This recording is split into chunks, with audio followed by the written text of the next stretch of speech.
Welcome back to the show. आप देख रहे हैं प्रोग्राम आपकी बात। मौजूद गुफ्तगू है इंसानी जान और बसेस में और मुख्तलिफ गाड़ियों में चलते फिरते बॉम्ब्स नस्ब हैं जिनको हम कहते हैं सीएनजी के सिलेंडर्स या सीएनजी के कंटेनर्स। ये वो मार्केट है जो पाकिस्तान में नंबर 2 पर सबसे बड़ी मार्केट है, केडीए चौरंगी नाज़िमाबाद पे। इस मार्केट के सदर जनाब करीम साहब से हमारी बात हुई। हमारी बात चल रही है इस वक्त कौकब इकबाल साहब से भी और बहुत सारे लोगों से। बात वहीं से शुरू करते हैं जहां से मुनक़ता हुई थी। मैं सिर्फ ये पूछना चाहता हूं कौकब साहब, आपसे बात शुरू करूंगा कि ये जो बसेस के अंदर सीएनजी फिट हुई है, इसके बारे में आप लोगों ने क्या एक्शन लिया? Consumer association. मैं ये कहता हूँ कि यहाँ पे जब ये प्रोग्राम चल रहा है, अगर हुकूमत का कोई भी ऐसा जिम्मेदार जो अपना फौरी तौर पे फर्ज अदा करना चाहता है, इस प्रोग्राम के चलते में दिफा 144 लगाए और फौरी तौर पे जो है तमाम पब्लिक ट्रांसपोर्ट से इस बात पे आप लोग यकीन करते हैं? सही है। हाँ, मुझे बताएं क्या दफा 144 लगनी चाहिए? लगनी चाहिए। क्या फायदा होगा? इंसानी जानों का फायदा होगा। ये वो लोग हैं कि जिनका काम ही सीएनजी फिटिंग और फिक्सर्स का है। कोई शख्स अपने पेट पे पत्थर बांधने के लिए तैयार है सिर्फ इंसानियत की अहमियत को उजागर कराने के लिए। आप आगे क्या फरमाएंगे?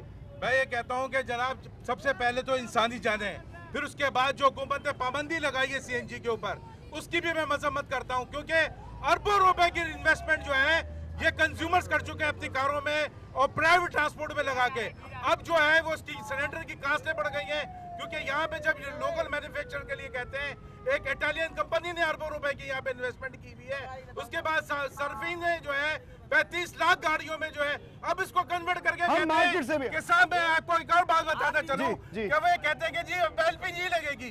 तो ये कौम के साथ कौन सा मजाक है कि कभी सीएनजी लगाई जाए, कभी एलपीजी लगाई जाए। मुख्तलिफ किस्म के किट्स लगेंगी, मुख्तलिफ। देखिए कौकब साहब, सीधी सीधी बात है, 2 और 2 4 बिजनेस ऐसे ही होता है। अभी एलपीजी, अभी लगेगी सीएनजी, बाद में लगेगी एलपीजी, दोनों की किट्स आएंगी। पैसे किसके बनेंगे? जो ले रहे हैं, जो जीत कर रहे हैं, पैसे उसके बनेंगे ना। किसके बनेंगे जो जीत क्या है? हाँ, आप अभी बात कर रहे थे इंसानी जान की। इंसानी जान की किसी को अहमियत है? अवाने सदरों में बैठे उनको मालूम ही नहीं है इंसानी जान क्या है। क्या उनको नहीं पता? नहीं पता।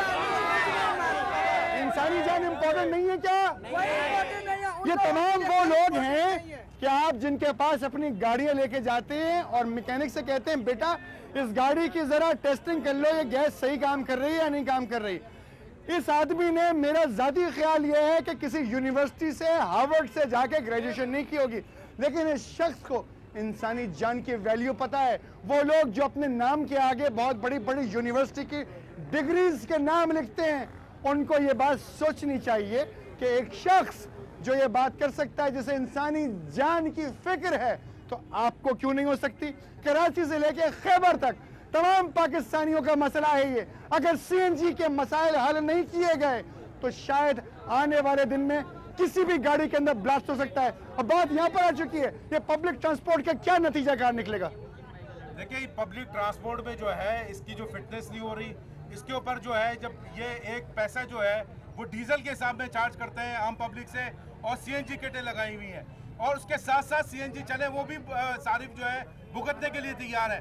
मगर इंसानी जान की जो अहमियत है, आए दिन रोजाना हादसा हो रहा है, उसकी किसी को फिक्र नहीं है। करीम साहब से 10 मिनट ले जाता हूँ। करीम साहब, एक खबर ये बहुत इंपॉर्टेंट है कि 15,000 रुपए ज्यादा चार्ज होने शुरू हो गए जब से पाबंदी लगी है। जिस दिन से गवर्नमेंट ने पाबंदी लगाई है उस दिन से सिलेंडर की कीमत आपकी मार्केट में भी ऐसा ही हुआ? 8 से 10,000 रुपए एक सिलेंडर में बढ़ चुके हैं। एक सिलेंडर आप भी 15 रुपए ज्यादा चार्ज कर रहे हैं? तो माल तो हमारे को मिल ही नहीं रहा अभी तक, के माल ही नहीं निकल रहा। तो इसका हल क्या है? इसका हल क्या है? गवर्नमेंट इससे पाबंदी खत्म करे ताकि मुल्क के अंदर लाखों जो बेरोजगार, लाखों जो मजदूर है वो बेरोजगार ना हो। अच्छा मुझे एक बात बताएं, वो कहते हैं कि सीएनजी की शॉर्टेज है, ऐसा है क्या? गवर्नमेंट तो बहुत, हाँ आप बता दें।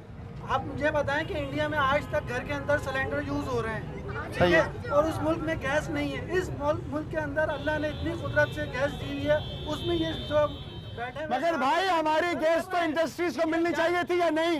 इंडस्ट्रीज को भी मिलनी चाहिए थी, मगर हमारे यहाँ जो गैस थी उस पर तो हमने रोटियां पका ली।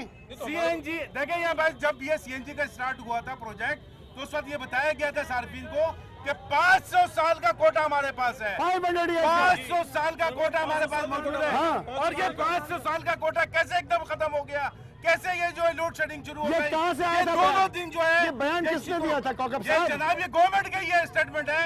आप निकाल के उस जमाने के अखबार देखें कि आप जो है यहाँ पे पोल्यूशन को कंट्रोल करने के लिए ये जो है ग्रीन गैस, ये एक भाई बात कर रहे हैं, कब की बात है? 1974 की बात है ये। क्या आप इसे सेकंड करते हैं? बिल्कुल मैं कहता हूँ कि बिल्कुल सही कह रहे हैं, क्योंकि पहले सिलेंडर जब यहाँ पे सीएनजी फिट हुई थी तो यहाँ पे HIDP का काला पुल के ऊपर, हाँ। काला पुल के ऊपर वहाँ पे सिलेंडर यहाँ पे फिट फिट हुआ था। और 80 रुपए में ये सिलेंडर भरा जाता था। और 1974 में आज 500 रुपए में भरा जा रहा है। 80 रुपए का सिलेंडर भरा जाता था 1974 में, और सन 2011 में जरा देखिए कि हो क्या रहा है। उस वक्त के हुक्मरानों ने, उस वक्त के जिम्मेदारान ने ये कहा था कि 500 बरस तक की गैस हमारे पास मौजूद है। शायद उनको ये अंदाजा नहीं था कि आने वाले जमाने में कितने लोगों का इजाफा होगा, आबादी का तनासुब क्या होगा। शायद उस वक्त के पढ़े लिखे लोग ये बात नहीं जानते थे कि हमारी जो कौम है उसकी तादाद 18 करोड़ को भी पहुंचेगी, क्योंकि 3 साल गुजरे थे उस जंग को, पाकिस्तान आधा हो गया था। अब आधे पाकिस्तान के अंदर 18 करोड़ आवाम मौजूद है। अब वो प्लानर्स क्या सोच रहे हैं, या सिर्फ बयानात देने के लिए मौजूद हैं? कि हमें बड़ा अफसोस हुआ कि किसी बस में धमाका हो गया और इंसानी जानें चली गई, एक फैमिली के 5 लोग मारे गए, हम उनके लिए कंपनसेशन की बात करेंगे। लेकिन शायद अफसोस से बेहतर यह है कि एक्शन अभी ले लिया जाए। जैसा कि उन्होंने कहा कि अगर आप समझते हैं इंसानी जान की जिम्मेदारी है तो फिर 144 अभी नाफिज कीजिए, या फिर ऐलान कीजिए 144 नाफिज ना करके कि आपको पाकिस्तानियों की जान की कोई कदर कीमत नहीं है। बताइए क्या फरमाना चाहते हैं आप? मैं ये कह रहा हूँ गैस की तो अपनी जगह पे बात सही है, लेकिन ये जो हमारा एक रोड है बनारस का, इधर सारे हुक्मरान जिन्होंने वोट लिए हैं कोई उधर का देखभाल नहीं है। लोग रोड मर रहे, गाड़ी कल्टियाँ हो रही है, उधर इतने खड्डे, उधर आप जाके विजिट करें सर।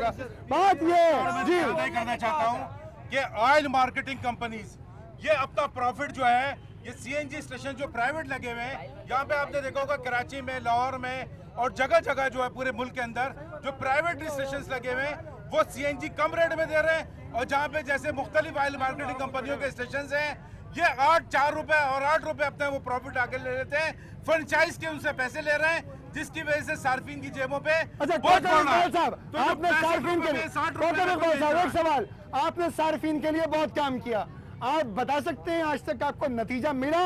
कोई नतीजा यहाँ पे गवर्नमेंट सोई हुई है, कान पे जो है जूं नहीं रिंग रही, यहाँ पे सारिफ परेशान हो रहा है। और मैं आज ये बताता चलूं कि आइंदा इलेक्शन में वही हुकूमत कामयाब होगी, वही पार्टी कामयाब होगी जो सारिफ का रोटी दे सके और ये सीएनजी सस्ती कर सके। नारा तो हर गवर्नमेंट लगाती है, लेकिन जब वो अवाने सदर में आके बैठती है उनको कुछ नहीं पता था कि अवाम काम मर रही है। कितने क्या बरस कर का रही है? पाकिस्तान है? 64 बरस का पाकिस्तान। 64 बरस के पाकिस्तान में कोई एक आया जिसने आवाम का फायदा किया? नहीं, कोई नहीं आया। आया? नहीं, कोई नहीं आया। कोई आया? आया जेबे भर के चला गया। हाँ? जो भी आया जेबे भर के चला गया। तो फिर जो भी आया जेबें भर के चला उन्होंने गया। ये बोला था कि हम सीएनजी स्टेशन बंद करेंगे, आपको बिजली यहाँ पे लोड शेडिंग खत्म हो जाएगी, लेकिन वो सीएनजी भी बंद हो रही है। उन्होंने और उसको लोड शेडिंग गैस भी दे दी, लेकिन लोड शेडिंग नहीं बंद हुई। लोड शेडिंग सर्दी में लोड शेडिंग हो रही है, इतनी सर्दी में क्या काम है यार? आप पंजाब ये सीएनजी की पाबंदी आज खत्म हो जाए। सीएनजी की पाबंदी, ये सीएनजी की पाबंदी आज खत्म हो जाए अगर करोड़ों रुपए रिश्वत पहुंच जाए। बताइए। बात है ये अवाम की आवाज है जो सुन रहे हैं आप जो है ये इनके दिलों की आवाज है जो उनके लोगों के जहनों में बैठी हुई है कि ये बात है। और मैं समझता हूँ कि एक दिन में आपने देखा कि पूरे पाकिस्तान में जब बिजली का बहरान हो रहा था, सख्त तरीन बहरान था, और एक दिन में वो बहरान खत्म कर दिया गया। तो यकीनन इसके पीछे कोई ना कोई कहानी है। 144 की बात एक मरतबा फिर सुनना चाहते हैं पूरे पाकिस्तान मैं चाहता और हूं पूरी दुनिया के लोग। हर बार में इक़्तिदार से मुतालबा करता हूं पूरे पाकिस्तान के सीएनजी सार्फिन की जानिब से कि पब्लिक ट्रांसपोर्ट में दिफा 144 लगाकर तमाम ये सीएनजी के ट्रेन निकाल दी जाए। दफा 144 इसलिए लगाई जाए कि इंसानी जान बच सके।